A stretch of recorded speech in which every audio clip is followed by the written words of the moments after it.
Welcome back to the channel, everybody. Thank you for watching. Yes, once again, we're starting another video in my truck today because, of course, I had plans to go out and film a shooting video, and the snow started melting like crazy today, and the range is just way too muddy for me to drive out there and set everything up. But it seems like a lot of you guys like these videos. Every time I make a video in my truck, I get comments asking me to do more, and some of you guys seem to really enjoy them. The last one that we did didn't get a ton of views. If you haven't seen that, check it out. If you like them, share these videos for me because I would really like to continue making these, and I'm actually in the process of setting up a little home studio so that we don't have to sit in the truck and make these videos. We can sit in the house and kind of have a proper little area to film. But I think we're gonna have a blast in today's video, and I'm really looking forward to this one because today we are gonna talk about Fudds. Yes, the ever controversial pro-gun / anti-gun, revolver slinging, shotgun toting, whitetail hunting Fudds. For those of you that don't know, anyone in the gun community knows what a Fudd is, but for those of you that don't,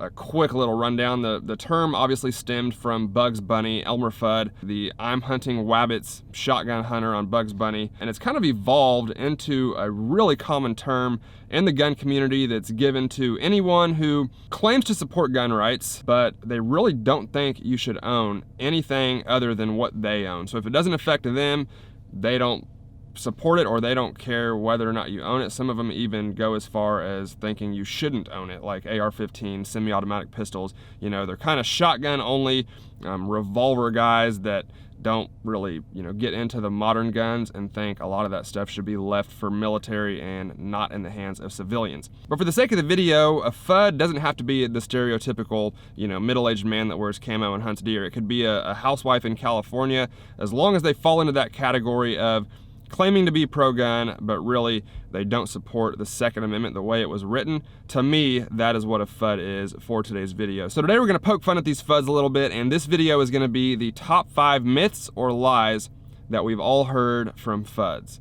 Let's get into it. All right, number 1 on today's list, and some of these are probably ones we've went over already, but they just had to be on this list. So number 1, the most common expression that you hear from a Fudd: just get a shotgun. Now, while we're on this one, we're also gonna explore the myth that you don't have to aim a shotgun, because that is one that you definitely hear Fudds say, as well as a lot of other people. That's not just Fudds. That's a very common misconception out there on the internet, and we have talked about that one already. But just get a shotgun. So Fudd's favorite gun does seem to be the 12-gauge shotgun, whether it's a double barrel, over-under, pump, semi-auto, whatever it is. For some reason, the shotguns are like the holy grail to the Fudd. They tend to think it's the one gun to solve every problem, and I've heard numerous people, a lot of them at gun shops, say, just get a shotgun to someone who's considering an AR-15 or a semi-automatic rifle or pistol.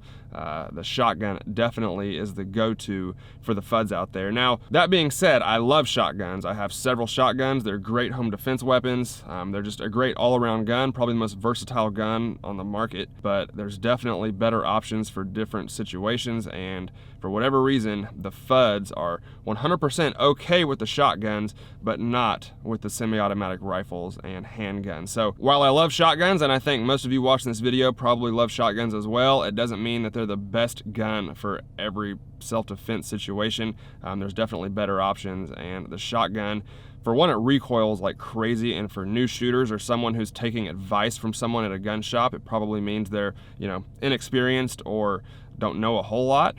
So the shotgun, although it was my first gun, was a 12-gauge shotgun, I wouldn't necessarily recommend that to everyone for their first gun, or if they're trying to decide, between several different guns, because shotguns do kick a lot. They're intimidating to a lot of people. While they're super effective, that does come at the cost of tremendous recoil and low capacity. So shotguns are great, definitely not the best gun for every situation. Now, as far as the you don't have to aim a shotgun theory, we went over this several times on the channel. I've done videos kind of demonstrating, how big a shotgun spread really is compared to what you see in the movies and what a lot of people think it is. And it's very small, like 1 inch per yard, give or take a little bit depending on the barrel and the load you're shooting. But that means at 10 yards, you're gonna get about an 8 to 10 inch spread, out of a buckshot load. That is a very small spread at 30 feet away. Most people don't have a 10-yard shot within their house. So if you don't aim a shotgun, you will miss the target. That's a very common misconception that's weird that it's still out there and a lot of people still believe that. I can't tell you how many gun shops I've been into and the guy behind the counter who's helping people make a decision that might not know any better is giving this advice to people and saying, just get a shotgun, you don't have to aim them, you know, it's horrible advice. And I definitely don't agree with that. But I think you guys get the point. If you've ever heard someone say either of these two things, chances are they are a mega FUD, and I wouldn't take any more advice from them. All right, number 2 on the list. If you can't hit them in 5 shots, you shouldn't have a gun at all. So this is one that obviously subscribes to like revolvers and some shotguns. You know, the capacity is limited on both of those guns, obviously. And yeah, I heard this last week. A guy I work with always talks about if someone comes in his house, they're getting all 5 shots, and you know, he probably couldn't hit the broadside of a barn if his life depended on it. Probably never shot his gun before either. But if you can't hit him in 5 shots, you shouldn't have a gun at all. And you know, whenever you talk about semi-automatic pistols or rifles or guns that have a little bit better capacity, they go into, well, you don't need all that, and if you can't hit him in 5, then you shouldn't have a gun at all, or you suck, and it's all a bunch of nonsense. Obviously, when people think of self-defense situations in their head,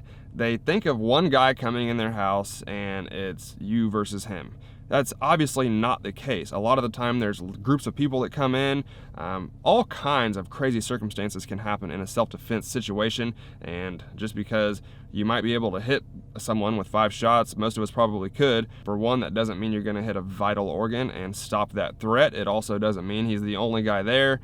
People can have fatal shots that are not incapacitating shots, and they can keep coming forward. So there's just so many circumstances that go into these self-defense shootings. Just because you can hit the bad guy with all 5 shots doesn't necessarily mean it's gonna stop him, and the way that you run through it in your head is probably not how it's really gonna go down. So I'm also not a big fan of restricting capacity. That's kind of an argument that anti-gunners use. If you can't hit them in 5 shots or 10 shots, or you know, pick a number, then you shouldn't have a gun, or you don't need to hunt with that many rounds, and blah blah blah. So in a lot of ways, FUDs hurt the Second Amendment more than they help it, and this is a perfect example of a very common myth that you hear FUDs say, and I'm not a big fan of it. I don't think you should ever restrict the number of shots or, you know, the type of gun that someone is using. If they want more than 5 shots, that's their right. If they want less, that's also their right. So just remember, the way it goes down on TV and in movies is not the way that it's probably gonna go in real life. All right, number 3 on the list, revolvers never jam.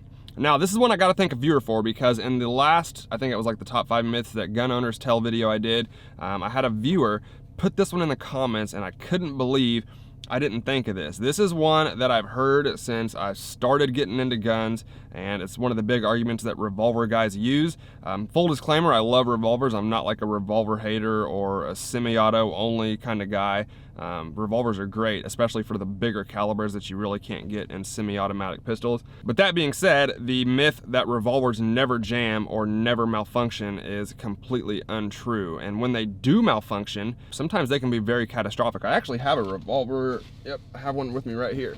So this is the 44 Magnum. This thing is a beast. This is the Taurus Ultralight 444. I went ahead and bought this thing. Turtle Lake Tactical sent it out to me to test and review on the channel, and I got hooked. I couldn't put it down. It's just a good gun for YouTube. Otherwise, I probably wouldn't want it because it sucks to shoot. It's just a cannon. But this is actually the only revolver that I personally own. So I'm gonna try to set you guys down right here. All right, so I know that's a really awkward angle, but I had to set the camera down. So first thing I'll say is I've never had a malfunction out of a revolver because they are extremely reliable guns, but I haven't shot them a ton, and there's a million videos out there of revolvers malfunctioning and jamming up on people. So obviously it's a wheel gun, so it kind of depends on this cylinder rotating correctly and allowing the hammer to strike the primer of the next round as the cylinder rotates. So the first thing is you can have alignment issues with the cylinder, timing issues and stuff like that, and just inherently have a bad gun that's not gonna work really well.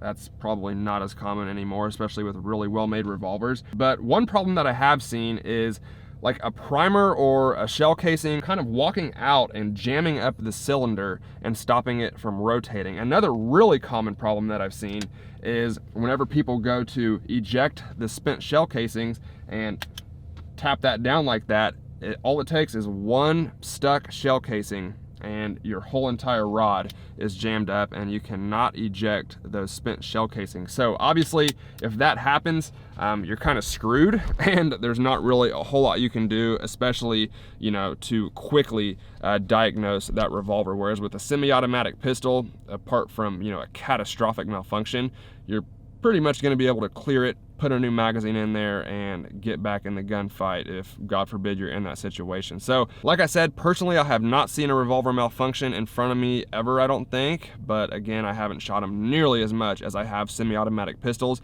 and I think I can count the number of malfunctions I've had on one hand with a semi-automatic pistol, like a Glock or a SIG, M&P, stuff like that. Those guns are, you know, I would trust every one of those 3 guns I just listed as much as any revolver in the world, because from my experience, thousands and thousands and tens of thousands of rounds, they work really, really well. So I think the Revolvers Never Jam argument is kind of outdated from back in the day when semi-automatic pistols were not nearly as reliable as they are now. But today, that's just an invalid argument, because Glocks don't jam either. That's gonna piss some people off. All right, number 4 on the list, Glocks are plastic pieces of crap. Now this is one that I would assume is mostly said by older guys who grew up with steel frame pistols, revolvers, you know, just the polymer frame pistol is a new concept to them, whereas someone my age, it's really all I've ever known. You know, I was born after those polymer frame pistols came around, so to me, it's not really anything different. There's even like old magazine articles of, I forget, you know, which magazine it was, but talking about Glocks being able to pass through metal detectors undetected because they're made out of plastic. Like, you know, the whole top half of the gun is made out of steel. So I don't know, you know, where that came from, if it was just a lie, or if back in the day maybe they could defeat metal detectors. I really don't know. I doubt that. When these guys talk about polymer frame pistols, or plastic guns as they like to say, it's got like this negative stigma attached to it, like the polymer frame pistols are inferior for some reason, when the reality is, in many ways, they're superior, if not, you know, at least just as good as the all steel gun. So I think this one's kind of starting to go away. It's pretty hard to argue at this point because there's so many videos and so much evidence out there of Glocks and SIGs and M&Ps, and all the good manufacturers are making polymer frame pistols, and you know, the data's kind of out at this point that they will hold up just as long, if not longer, and they will run through insanely high round counts, you know, much more than what we saw from the older guns. So you guys know that I'm kind of a Glock fanboy, but really that extends to, you know, most polymer frame pistols. I just love those guns, and from what I've seen, they work really, really well. So I would challenge anyone who says Glocks are plastic pieces of crap to bring out their steel frame pistol and 100,000 rounds of ammo and see which one dies first. I would put every dollar I have on the Glock.